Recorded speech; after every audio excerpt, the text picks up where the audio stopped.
दोस्तों काफ़ी सारे लोगों का सवाल मेरे पास आ रहा है कि जितनी भी ये न्यू एज कंपनीज हैं पेटीएम, नाइका, पॉलिसी बाजार, जोमेटो जो अभी रिसेंट में लिस्ट हुई है इसमें अच्छा खासा गिरावट देखने को मिला है। तो जो इन्वेस्टर्स इसमें इन्वेस्ट कर रहे हैं क्या उनको करना चाहिए, जो इसको इन्वेस्ट करना चाहते हैं क्या आपको इन्वेस्ट करना चाहिए या नहीं करना चाहिए, और करना भी चाहिए तो कैसे इन्वेस्ट करना चाहिए, इन चीज़ों के बारे में आज हम इस वीडियो में बात करेंगे।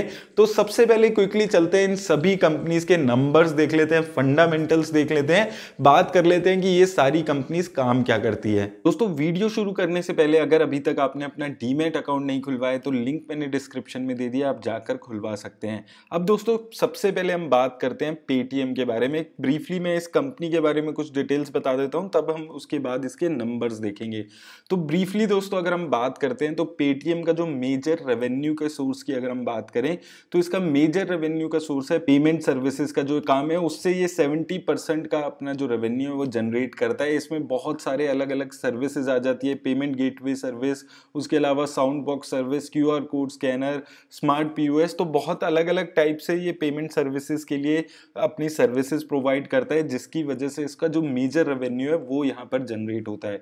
उसके अलावा 25% रेवेन्यू उसका कॉमर्स एंड क्लाउड सर्विसेज से भी यहाँ पर जनरेट होता है। जो अब आप पेटीएम की ऐप पे जाते होंगे तो आप वहां पर देखते होंगे, आप टिकट बुक कर सकते हैं, गेम्स खेल सकते हैं, उस टाइप की जो अलग अलग सर्विसेज वहां पर आपको देखने को मिलती है, वहां से वो 25% रेवेन्यू जनरेट करता है।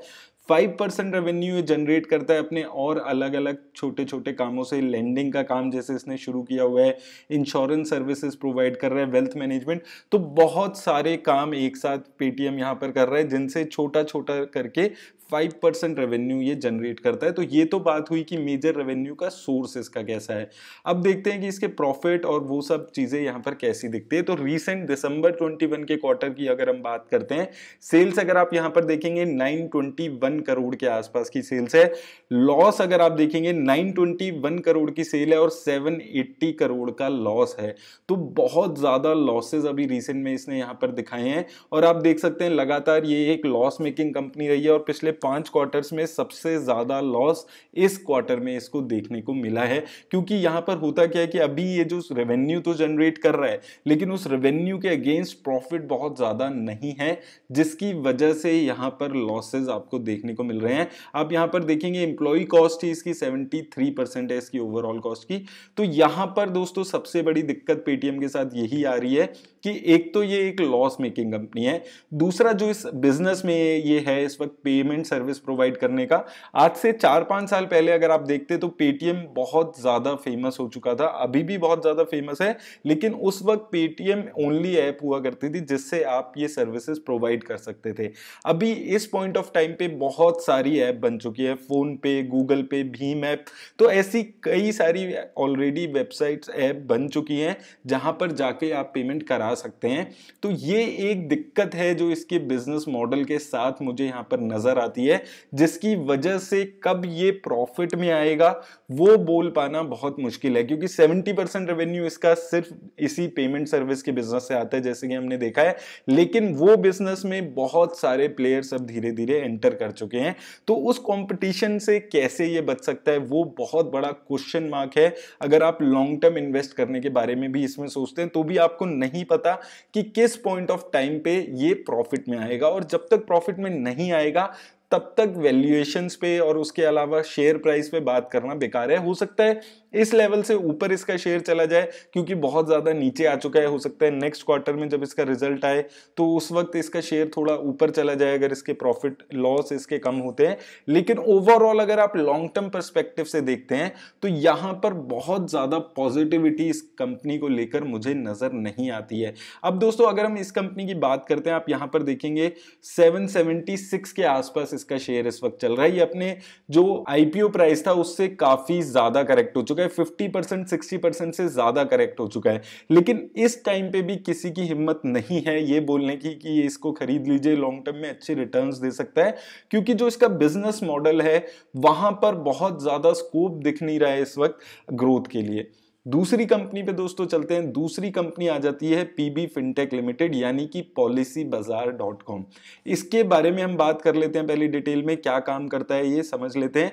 तो सबसे पहले अगर हम policybazaar.com के बारे में यहाँ पर बात करते हैं तो इसकी जो मेजर रेवेन्यू है वो दो वेबसाइट से आता है। पहला है पॉलिसी बाजार, तो यहाँ पर लॉन्च हुई थी ये 2008 में। अब ये काम क्या करता है, इसकी डिजिटल प्लेटफॉर्म वेबसाइट और ऐप है और 93% का टोटल मार्केट प्लेस जो है डिजिटल इंश्योरेंस का, वो वहां पर इसकी पॉलिसीज ये बेचता है। तो डिजिटली पॉलिसी जो मेजर प्लेयर है इस वक्त डिजिटल इंश्योरेंस पॉलिसीज बेचने का, वो यहां पर policybazaar.com नजर आता है। 60% of all digital insurance sale in India by volume is transacted by Policybazaar. तो आप देख सकते हैं बहुत अच्छा खासा यहाँ पर शेयर इसका है अगर आप डिजिटल इंश्योरेंस सेल की बात करते हैं। और अगर आप यहाँ पर देखेंगे दूसरी वेबसाइट जो है इसकी वो है पैसाबाजार.com। तो जैसे पॉलिसी बाजार में डिजिटल इंश्योरेंस बेचा जाता है वैसे ही पैसा बाजार में डिजिटली लोन दिया जाता है, यानी लेंडिंग प्लेटफॉर्म एक डिजिटल पैसा बाजार है। हालांकि पैसा बाजार में बहुत ज्यादा अभी इसने रेवेन्यू जनरेट नहीं किया है। 21 मिलियन यूनिक कस्टमर्स ऑलरेडी वैसे इसने बना रखे हैं, लेकिन बहुत ज्यादा यहाँ पर रेवेन्यू अभी जनरेट पैसा बाजार से ये नहीं कर रहा है। तो मेजर रेवेन्यू का जो इसका सोर्स है वो पॉलिसी बाजार है। अगर आप एनुअल नंबर ऑफ विजिट्स देखेंगे 126 मिलियन के आसपास है। अगर आप इसकी बात करते हैं, कस्टमर्स की बात करें 48 मिलियन कस्टमर्स हैं जो पॉलिसी बाजार पे रजिस्टर्ड हैं और काफी ज्यादा ये चलती है। अगर आप ऑनलाइन पॉलिसी लेने की कोशिश करते हैं तो सबसे पहली नजर आपकी पॉलिसी बाजार पे जाती है। अब इसकी डिटेल्स पे बात करते हैं तो यहाँ पर 367 करोड़ के रेवेन्यू उसने जनरेट किए दिसंबर 21 में, जिसमें से 300 करोड़ का लॉस आपको हो गया है।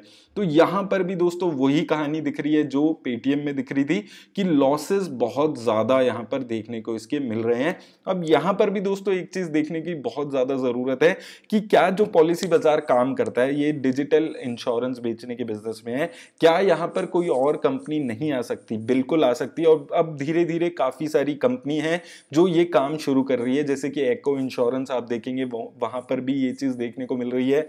उसके अलावा और भी काफी सारी इंश्योरेंस की कंपनीज हैं जो ऑनलाइन डिजिटल प्लेटफॉर्म इस टाइप का बना रहे हैं। तो पॉलिसी बाजार के साथ जो सबसे नेगेटिव चीज मुझे लगती है वो, हालांकि इस वक्त इसके पास बहुत अच्छा खासा डिजिटल इंश्योरेंस का मार्केट शेयर है और आने वाले टाइम में डिजिटल इंश्योरेंस कराने वाले लोगों की जो वॉल्यूम है वो भी डेफिनेटली बढ़ेगी, लेकिन उसके साथ साथ बहुत सारे प्लेयर्स भी यहां पर ऐड होने वाले हैं, क्योंकि ये ऐसा बिजनेस नहीं दिखता है जहां पर एंट्री ऑफ बैरियर हो। तो वो चीज यहां पर इस कंपनी के बारे में बहुत ज्यादा नेगेटिव हो जाती है।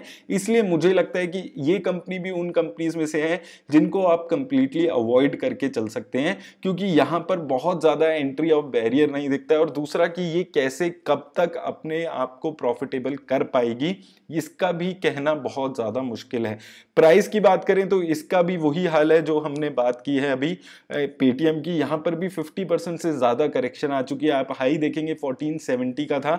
इस कंपनी के साथ क्या हुआ था कि जब इसका आईपीओ आया था तो उसके बाद ये लगातार ऊपर गया था, लेकिन उसके बाद एक पॉइंट पे रीच होने के बाद जब मार्केट में लिक्विडिटी कम हो गई तो ये धीरे धीरे नीचे आ गया। तो इस कंपनी में भी देखिए शेयर की वैल्यू वाइज अगर आप बात करेंगे बहुत अच्छी है, लेकिन यहां पर भी कब प्रॉफिटेबल ये कंपनी होगी उसकी विजिबिलिटी नहीं दिखती है। तीसरी कंपनी में दोस्तों चलते हैं। तीसरी कंपनी है नाइका। नाइका के ब्रांड से ये कंपनी चलती है। इस कंपनी के बारे में ब्रीफली पहले हम बात कर लेते हैं। तो ये कंपनी भी एक डिजिटल कंपनी है, speciality beauty and personal care का प्लेटफॉर्म है जिसका, जहां पर ये बहुत सारे अलग अलग डिफरेंट प्रोडक्ट्स प्रोवाइड करती है। तो 84% जो इसका रेवेन्यू है ये ब्यूटी एंड पर्सनल केयर के जो इसका रेवेन्यू है वहां से जनरेट होता है, जिसमें अलग अलग ब्रांड्स हैं।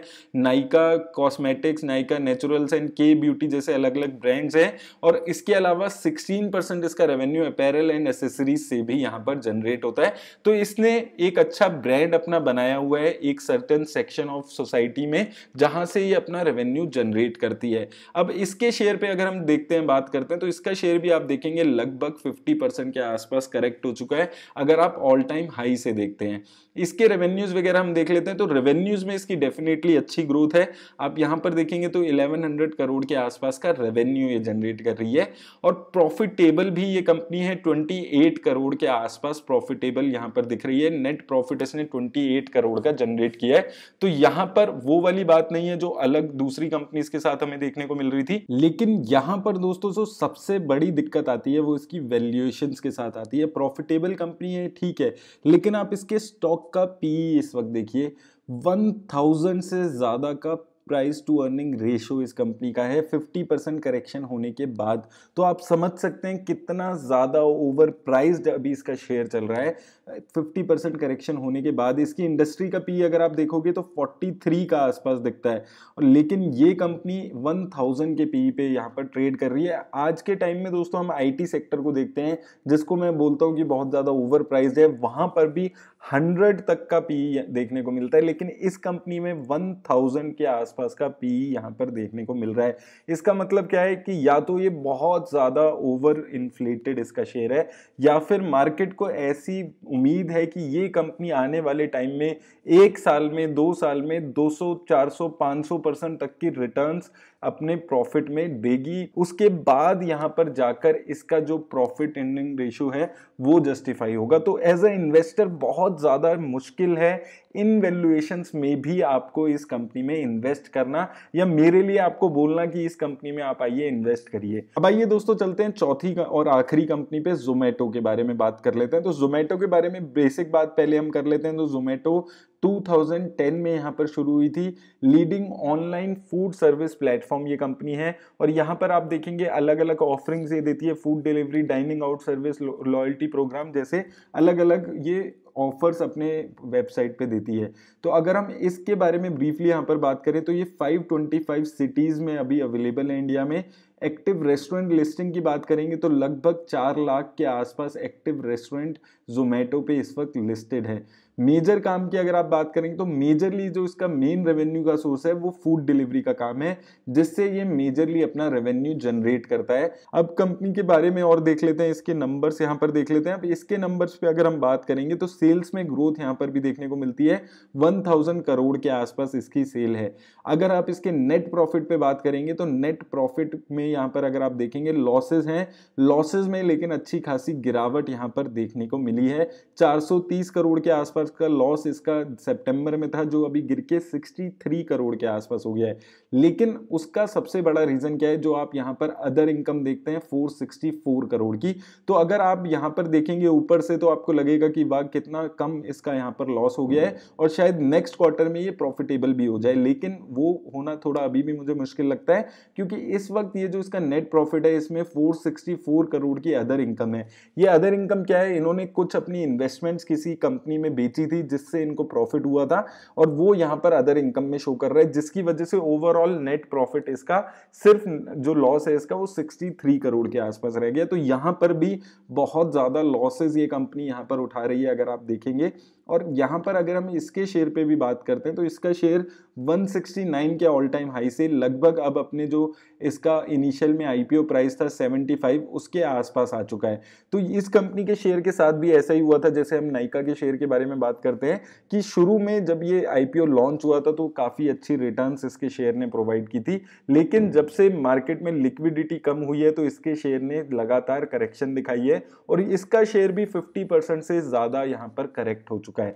लेकिन दोस्तों यहाँ पर भी वही दिक्कत आती है कि प्रॉफिटेबिलिटी कब तक आएगी इस बारे में कहना मुश्किल है। लेकिन अगर दोस्तों आप इन चारों में से कोई एक कंपनी मुझसे पूछेंगे जो मुझे सबसे ज्यादा उम्मीद है प्रॉफिट में आने की, तो वो मुझे जोमेटो यहाँ पर लगती है, क्योंकि यहाँ पर फूड डिलीवरी के बिजनेस की अगर आप बात करेंगे तो यहाँ पर सिर्फ 2 कंपनीज इस वक्त अवेलेबल हैं, और इन्होंने बहुत अच्छा नेटवर्क अपना बना रखा है। तो किसी नई कंपनी के लिए इस वक्त जोमेटो की तरह या स्विगी की तरह फूड डिलीवरी के बिजनेस में आना थोड़ा मुश्किल काम यहाँ पर मुझे लगता है। ऐसा नहीं है आ नहीं सकती, लेकिन फिर भी थोड़ी डिफिकल्टी उन्हें आने वाली है, क्योंकि इन कंपनीज ने एक अच्छा खासा अपना कस्टमर बेस बना रखा है। लेकिन अगर कोई बड़ी कंपनी इस बिजनेस में आती है तो इन कंपनीज पे और ज्यादा लॉसेज आपको देखने को मिलेंगे, इनको और ज्यादा डिस्काउंट देने पड़ेंगे, इनको और ज्यादा एडवर्टाइजमेंट करानी पड़ेगी। तो ये रिस्क यहाँ पर जोमेटो के साथ भी अवेलेबल है। तो दोस्तों अगर मैं इस वीडियो को यहाँ पर समराइज करता हूं तो मुझे लगता है कि इन सारी कंपनीज में से कोई एक दो कंपनीज ऐसी जरूर हो सकती हैं जो आने वाले टाइम में मल्टी बैगर कंपनी बनकर निकले, लेकिन वो कौन सी कंपनी होगी ये कहना बहुत ज्यादा मुश्किल है। मुझे अगर आप पूछेंगे इन सभी कंपनीज में से एक जोमेटो ऐसी कंपनी लगती है जिसका मुझे लगता है कि आने वाले फ्यूचर में, ये किसी को नहीं पता कि कितने नियर फ्यूचर में, लेकिन मुझे लगता है कि आने वाले टाइम में ये कंपनी एक ऐसी कंपनी लगती है जो प्रॉफिटेबल साबित हो सकती है। इसके अलावा जितनी भी ये तीन कंपनीज हैं इस पे मुझे बहुत ज्यादा डाउट रहता है कि कब तक ये प्रॉफिटेबल हो पाएंगी। तो मुझे लगता है कि अगर मेरे हिसाब से आप बात करें, मुझे इन सभी कंपनीज में से एक जोमेटो ऐसी कंपनी लगती है जो लॉन्ग टर्म में रिटर्न्स आपको बनाकर दे सकती है। लेकिन दोस्तों अगर आप इस टाइप की थीम में, न्यू एज कंपनी की थीम में इन्वेस्ट भी करना चाहते हैं तो आपको एक चीज समझ के चलनी पड़ेगी कि जो पैसा आप इसमें लगा रहे हैं वो आपका बहुत ज्यादा कम भी हो सकता है। उस चीज को आप ध्यान में रखिए।